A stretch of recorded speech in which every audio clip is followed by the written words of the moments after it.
Hello, good morning. I'm here na naman si Simplicio Camerino na magsishare nitong isang coins.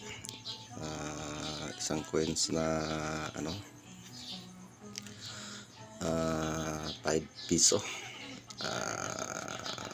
BSP series. Bago sa lahat, sa out sa inyo na saan man kayo ngayon sa mundo. Ah, ano, at maraming salamat sa inyo sa pagsuporta nyo sa akin, lalong-lalo na sa pagpanood nyo sa aking video at saka pag-share at saka pag-likes, lalong-lalo na sa pag-subscribe at saka pag-press sa notification bell. Maraming salamat po. At naway pagpalain tayo ng may kapal na i-guide niya tayo sa araw-araw, na hindi tayo magkakasala sa kanya at lalong-lalo na sa ating kapwa, dahil sa nakakaalam sa atin, at naway layo niya tayo sa namang kapamakan. Amin. At yan po. Po. Maraming salamat sa inyo sa pagsuporta saan man kayo sa mundo. Lalo-lalo na nabubulol na ako. Lalong-lalo na nandyan sa ibang bansa, mga OFW. Kumusta kayo? At sa mga kolektor din, maraming salamat. Baka may nagustuhan kayo sa aking mga coins, PM nyo lang ako. At saka i-review nyo lang ang aking mga video kung saan ang mga coins sa inyo nagustuhan, dahil ready akong i-share sa inyo. Itong coins na ito ay 5 piso BSP series.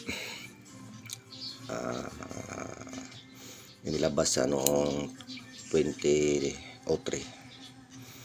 At saka saan nakalagay si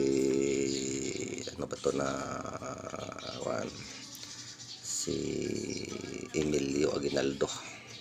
Ano po ang kanyang pangalan at ang kanyang imahe, si Emilio Aguinaldo, kung saan siya nakalagay dito sa imahe ng 5 piso po. Ang kanyang face value 5 piso at ang pangalan ni General Emilio Aguinaldo, at ang ating Republika ng Pilipinas, at ang kanyang disenyo na may mga legend na wrinkles at ang kanyang round at ang kanyang kapal po ay hindi natin masabi kung ilang mm po ang kanyang kapal at saka ang kanyang round. At sa likuran naman ito,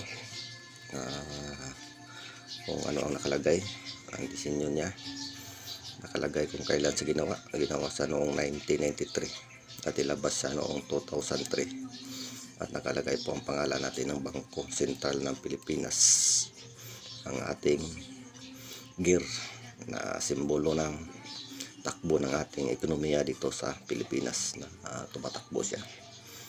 At itong saan nagpapahiwatig na tayo po sumisilang at ang ating mga kabundukan. At ito po ang kasaysayan nito po ay ito po nakalagay sa ating watawat, ang isang sun o araw na sumasagisag na bayang Pilipinas. At ang itong tatlong bituin ay nagpapahiwatig ng 30 na mayroon tayong 30 sa Pilipinas. Yun po ang Luzon, Visayas, Mindanao. Yan po ang inilarawang itong tatlong bituin ito. At itong sana ito ay siya po ang Pilipinas. At po mayroon siyang ring, nakaano siya, iwan ko kung ano ang ibig sabihin nitong naka-ring siya. Itong gear, sabi ko na kanina, yan po ay sumisimbolo sa ating ekonomiya o kalakal na tumatakbo, dahil kagaya ng sasakyan, kapag walang gear hindi tumatakbo, kaya ito ang sinusumbolo niya. Itong coins na ito ay may kalumaan na. Yan po, marami na siyang gasgas, marami na siyang o kinukulit pa rin natin, dahil darating ang panahon na talagang hahanapin talaga ito ng mga collectors, dahil sa ito po ay isang kasaysayan ng ating bayan, sa ating history sa coins, na sa panahon ng sa panahon kasalukuyan o ngayon o sa panahon ng sino bang presidente na gumagawa dito, nagpagawa, dahil ang mga presidente po ay nagpagawa din sila ng mga queens gaya ng ni Pangulong Rodrigo Duterte excuse me po.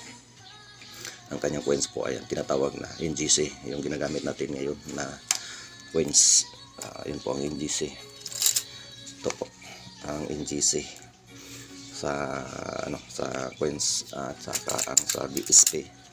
Ito po ang sa BSP kahit Pangulong Noynoy Benigno Disikan at saka ito ang Pangulong Rodrigo Duterte na NGC. Ito pang BSP. Ito po siya po ang BSP. Meron po siyang 5 piso na BSP kasi wala pa po akong